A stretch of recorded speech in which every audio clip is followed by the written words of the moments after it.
Hey, what's up, family? John here from Miami Car Cartel, here to do a little bit about how to find a good mechanic. Now, this may be if you're buying a new car, if you already have a car, you probably got a used car. You're probably not going to the car dealership. These are the things that are going to help you keep your used car alive and thriving. If you got a modded car, it's going to be a little bit different. Actually, no, these rules probably apply to that.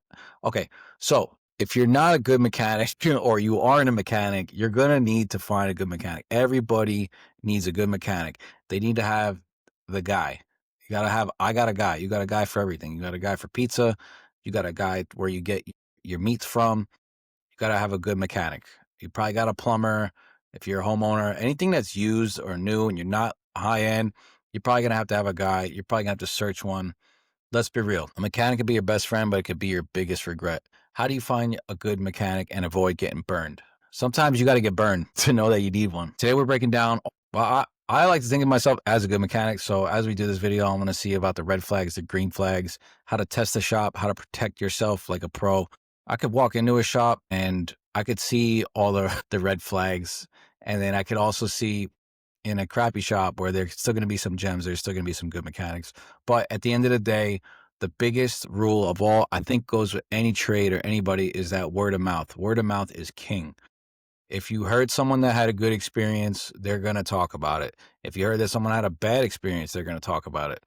So let's forget the flashy shops with like 15 Lambos parked outside. You don't know. They could be a scammer shop. It could be anything. That could just be a facade. The best way to find a mechanic is simple. Ask real people who drive real cars. Go to your meets, your local group. You'll probably find some mechanics at the meet. Or you talk to your buddies, you see they got a nice build. They probably had some nightmares, some bad tales, or they probably got a guy that, just like you go to the barber and then you're waiting in line for that guy, the mechanic is probably going to be the same deal. Probably going to have to book an appointment. You're probably going to have to find through word of mouth, or you're probably going to have to get burned. You probably had a couple bad haircuts before you're getting it going. Ask people at the meets. Ask people who fixes their ride. You like their ride? If it's them, maybe you can hire them. Most likely not. They probably only work on their own card. When someone's proud of their mechanic, they will talk. Trust me on that. When someone got robbed, they will talk even louder. What's the thing where a bad customer, happy customer tells a couple people, but a pissed off customer, they're gonna tell everybody. They're gonna tell their family, their friends. I don't give a fuck. The bus driver, whoever is around, they're gonna tell everybody. Some of the major green flags I look for in a shop is when you go in there, what it looks like. You're gonna look for the cleanliness. You're gonna look for how they treat you. If they greet you, if they say hi, how you doing? This is a good establishment. You could always tell by how they're protecting the vehicles. If you're seeing like fender covers or protective wrap, that guy's taking care of your stuff. You know, that's something you wanna see. How they're tagging keys, how the guys are dressed, if they have a button down shirt, if they're just and looking like hoodlums or somebody that might steal your car. Not saying he's a bad mechanic, but it might be a red flag. Now, all these won't trump everything, but does the shop feel organized? Does it feel controlled? Is there a system? Maybe there's a clean waiting room. And this, even if there is clean, or if there is a nice waiting room, you could still have some bad mechanics. They're everywhere. Trust me on that. A clean structure shop usually means a clean structure mechanic. I could vouch for that most of the times. Cleanliness is important. Like I said, it doesn't always indicate everything, but it's definitely a green flag. Bing. Also look for ASC certifications. Me working in the dealer for a while, I've seen a lot of ASC techs. Actually, I can't say I've seen a lot of ASC techs. Most of the ASC techs I've seen are good. I have seen a few that are just nightmares, like parts changers, like you wouldn't believe it. That survives in a dealership. In the outside world, I don't think that'll survive so much. The independent shops, they definitely have a different classification of ASC. If you see those guys, they're probably a decent mechanic. I would give them that. If you see any certifications on the wall, you see the inspection certificate, you're going to see repeat business with these people. They're going to have people that want to see them. What else? Proper equipment is key. You want to see good condition, quality lifts. You know you're in a good shop. If you see the high door rate, you're probably going to see a lot of this stuff to go with it. Real invoices, real estimates. If you're getting maybe a video of your car or somebody introducing, or if you're that guy on the side. I worked in a dealer and I used to work on side jobs here and there, but I did very, very little side jobs because I did so good in the dealer. I wouldn't want to mess with side jobs.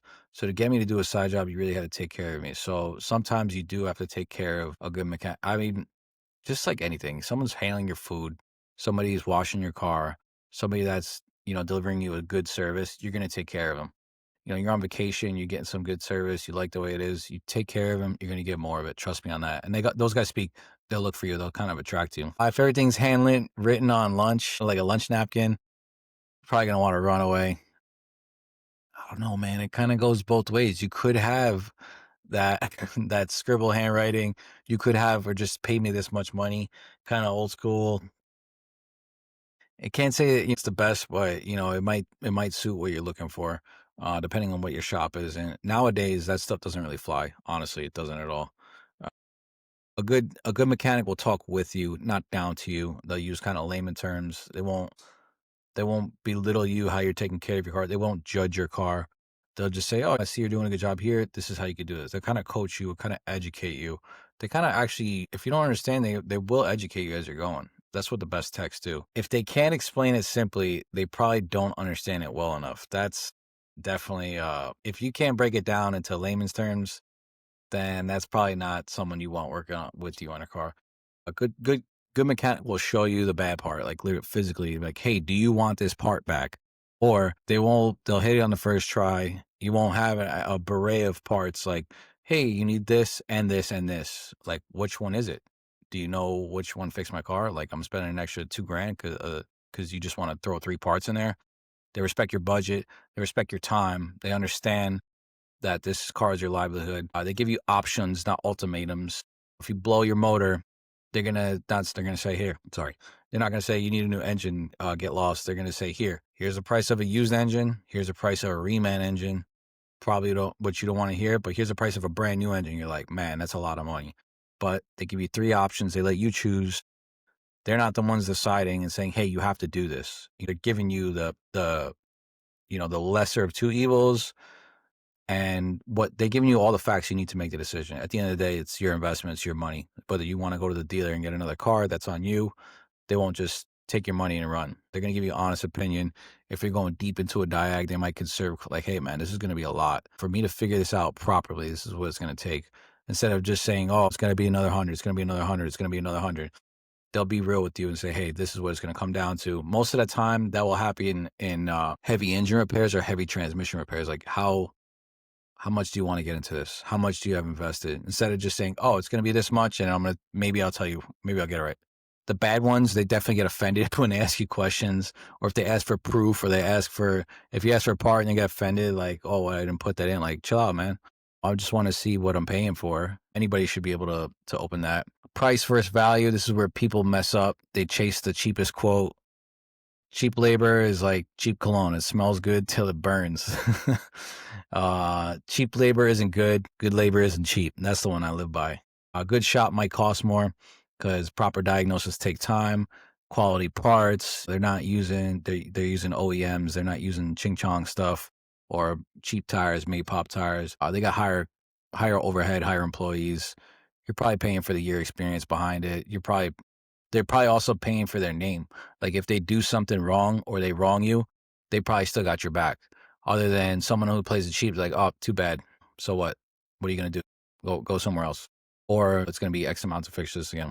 Test them first. Never drop off like an engine or a transmission on day one. Start with something simple like oil change or brakes. See how they treat you. See something that's like worth testing someone out. Be like, hey, I got a light bulb out. I got a brake light out. Maybe something what it is. Like a secret shopper. That's actually a good trick. I never tried that, but I never had to test out mechanics. I could just kind of smell them out. Online is going to be ratings always. Like we go back to word of mouth is always the best for that. Honesty, timeliness, attention to detail. If the vibe is right, then you move to bigger work. Trust it. Trust is earned by mile. Specialty definitely matters. Every car isn't the same.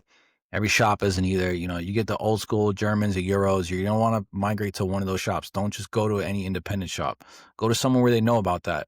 If you got something that you're invested in and you have like a Supra or something like that, go to someone that specializes in that, like a JDM shop. Somebody that knows about JZs, one JZ, two JZ, all that stuff. Go to someone that is just strictly JDM, strictly Toyota. You're going to have a better experience there. You'll probably spend a good amount of money, but you won't spend money in misdiagnosis. They'll probably get some quality parts, get some quality people working on it. You'll see in social media, like they'll post their work. Look at what you're getting. You could see a lot of these good shops. They got nothing to hide. If somebody's hiding something, it's something's funny. That's a red flag. Find the people that live that life. Like I said, the car meets. Tune somewhere. Your tuners will talk. Tuners usually have a good mechanic. Tuners are mechanics usually, but they're always tuning, so they won't really be doing much wrenching, but they'll know how to put it on, and they'll know how to put you in the right hands. You don't take a Ferrari to a lawnmower shop, and you don't take a 700 horsepower Supra to someone that's scared of boost. You want someone that knows about that stuff, that knows about exactly what you're talking about. And if you're at a 700 horsepower Supra, I'm pretty sure you're talking to the right people. You're doing something right. You probably didn't get that far by yourself. Red flags, green flags. Red flags, cash only, no estimate, upsells without proof, no photos, guessing instead of diagnosing. Like, yeah, it could be this, it's going to be this. No, that's a parts changer. Get away. Your car sits on the lot untouched. You got a GPS in your car and you see that thing getting driven around. It's where they store it. There's cats walking on your car or something like that. You get no calls. You call, you talk to someone, the guy's not answering, not texting back. Those are major red flags. That's how they're handling your car. The green flags, they're going to show you the parts. They're going to explain repairs. They're going to send you updates. You don't have to contact them and say what's going on. They're going to say, hey, if they didn't touch your car, you're like, hey, man, I didn't touch your car today. Just so you know, I got an opening tomorrow or the next day. I'll have an answer by the end of the week. And then you should have either an answer or an update by the end of the week. And you won't have to ask them. They're pretty much, they'll have repeat clients. They have reputation to hold. And you leave the driveway feeling confident. That's how you know those are all green flags. Like those are definitely things to look for. So now that you know how to pick a mechanic like a boss, no more guessing, no more getting ripped off. If you got value from this, smash that like, drop a comment, tell us what is one mechanic experience that you'll never forget. Put in the comments, give me some green flags, give me some red flags. I know some of you guys had some good spot. If you know someone in the area that's a good mechanic, or you just want to tag them, that's messed up. Put a bad mechanic in the chat. We want to hear it. Thanks for riding with us. Catch you on the next one.